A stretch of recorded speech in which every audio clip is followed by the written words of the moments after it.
भारतीय रेल जो भारत की लाइफलाइन कहलाई जाती थी, आज उसकी स्थिति ऐसी है कि अगर मजबूरी ना हो तो शायद कोई यात्री रेल की ओर देखना भी ना चाहे। सर, जहां दुनिया की ट्रैवल की रफ्तार बढ़ रही है, वहीं भारतीय रेल जो हमारी लाइफलाइन है उसकी रफ्तार घट रही है। पहले तो सर शताब्दी और राजधानी की स्पीड कम कर दी गई ताकि वंदे भारत की स्पीड बढ़ा दी जाए और उसको फास्टेस्ट ट्रेन घोषित किया जाए, लेकिन अब जून 2024 की रिपोर्ट बताती है कि वंदे भारत की भी स्पीड को कम कर दिया गया है। बताया जा रहा है कि हमारे रेल ट्रैक्स उतने पर्याप्त नहीं है कि इतनी तेज रफ्तार पे वंदे भारत भाग सके। जिस वंदे भारत का प्रचार रेल मंत्री जी करते थकते नहीं हैं, आज उस वंदे भारत का किराया इतना है कि गरीब आदमी छोड़िए, आम आदमी भी उसे अफोर्ड नहीं कर पा रहा। थर्ड एसी, सेकंड एसी को सर एक समय पर लग्जरी माना जाता था, लेकिन आज वो जनरल बोगी से भी बुरी स्थिति में है। अगर टिकट मिल भी जाए sir third AC, second AC की, तो सीट मिलने की कोई गारंटी नहीं है। कई रूट्स पर आलू की बोरियों की भांति लोगों को ठूसा जा रहा है, और अगर ट्रेन के टॉयलेट में भी सीट मिल जाए तो आदमी अपने आप को सौभाग्यशाली समझता है। और सर आप अपना अनुभव देखिए, जब आप सबसे पहले प्लेटफॉर्म पर पहुंचते हैं अपनी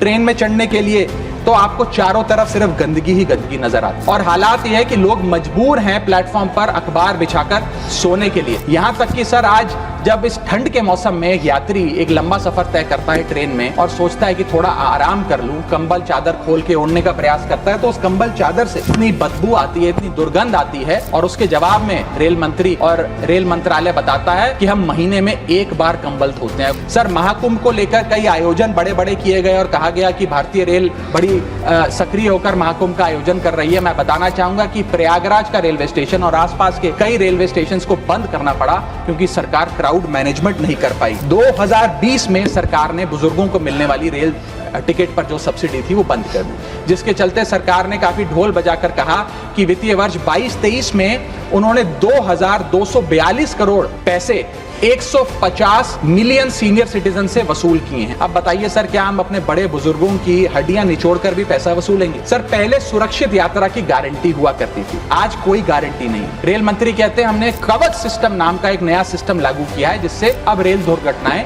बंद हो जाएंगी। सर, क्या एक महीना भी ऐसा बीता कवच सिस्टम लागू होने के बाद जब रेल दुर्घटना का कोई समाचार हमारे पास नहीं आया? जितनी भी ये समस्याएं बताई गई हैं, अगर रेल मंत्री रील से ज्यादा रेल पर ध्यान दे तो अवश्य इसका इलाज हो जाएगा।